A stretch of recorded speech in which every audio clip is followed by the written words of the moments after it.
nitumie nafasi hii kuungana na Watanzania kutoa pole za dhati kwa Katibu Mkuu wa Baraza la Maaskofu Katoliki Tanzania TEC, ndugu yetu Padri Dr. Charles Kitima, familia yake, Baraza la Maaskofu Katoliki Tanzania na watu wengine ambao wanakumbwa na matukio ya kihalifu. Kwa niaba yangu binafsi, kwa niaba ya Wizara ya Mambo ya Ndani ya Nchi na vyombo vyake vya usalama, tunalaani vikali shambulio hilo la kinyama dhidi ya kiongozi wa dini, kwani tunatambua na kuthamini mchango mkubwa wa viongozi wa dini katika kudumisha amani, mshikamano wa kijamii na maadili ya taifa letu. Tunamwombea Padri Dr. Charles Kitima uponaji wa haraka na urejeaji salama katika majukumu yake muhimu kwa taifa letu.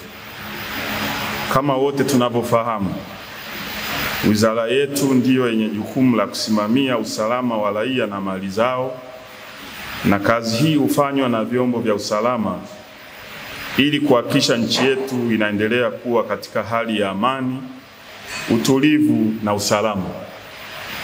Nichukue nafasi hii kukemea vitendo vyote ambavyo vinaonyesha ishara yoyote ile ya kutaka kuingiza taifa letu katika vurugu.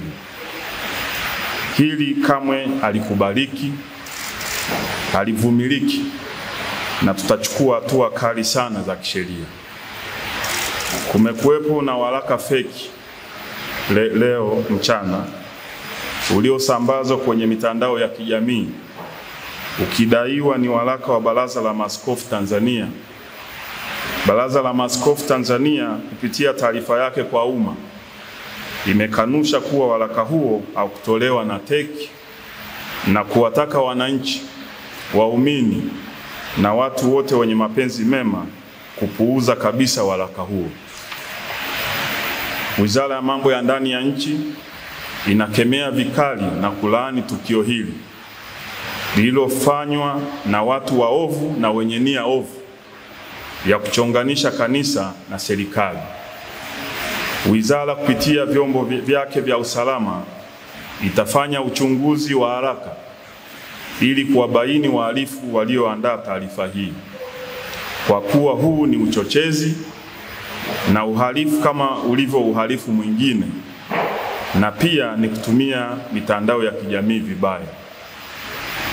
Ninakemea vikali vitendo vyote vya kuharibu taswira njema ya nchi yetu kwa kufanya vitendo vya kudhuru watu na kuchapisha taarifa zinazochonganisha madhehebu ya dini hapa nchini. Naliagiza Jeshi la Polisi kumtafuta kwa haraka yule mtu aliyetweet kwenye mitandao ya kijamii kwamba siku za Kitima zinahesabika. Mtu huyu atafutwe haraka, ahojiwe ametumwa na nani, na hatua kali za kisheria zichukuliwe dhidi yake haraka iwezekanavyo, kwa kuwa watu wote watakaobainika kuhusika katika tukio hili wataingia kwenye mikono ya sheria. Si vyema vyombo vyetu vya usalama vikaendelea kufumbia macho uvunjifu wa sheria kwa makusudi na watu ambao wako kwenye jamii yetu kwa lengo la kuleta uchonganishi, lakini kuondoa amani, utulivu na usalama wa nchi yetu. Kwa kuwa Jeshi la Polisi liko hapa, ni wakati mwafaka sasa kuongeza kasi ya kusimamia sheria zinazohusu mitandao ya kijamii ili kuhakikisha watu wote wanatii sheria bila shuruti, na hivyo kuendelea kuwa na jamii yenye ustaarabu na kuheshimu utu wa kila Mtanzania na hata mgeni. Wizara itamchukulia hatua kali za kisheria mtu yeyote atakayebainika kuandaa au kusambaza taarifa hiyo kwenye mitandao ya kijamii na vyombo vya habari. Vilevile, wizara inatoa onyo kwa wale wote wenye nia ovu kuacha kutumia vibaya mitandao ya kijamii, kwani sheria iko wazi na endapo utabainika, sheria itachukua mkondo wake.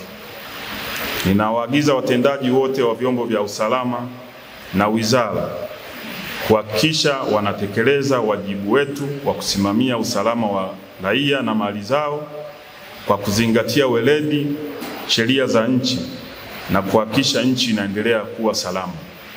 Nitoe wito kwa watu wote kuheshimiana, kuwa na staha na kuhakikisha kwa pamoja tunalinda tunu ya amani ya nchi yetu. Niwahakikishie Watanzania wote kuwa nchi yetu ipo salama na niwasihi wananchi kuendelea kutii sheria za nchi bila shuruti ili nchi yetu iendelee kuwa ya amani, utulivu na usalama.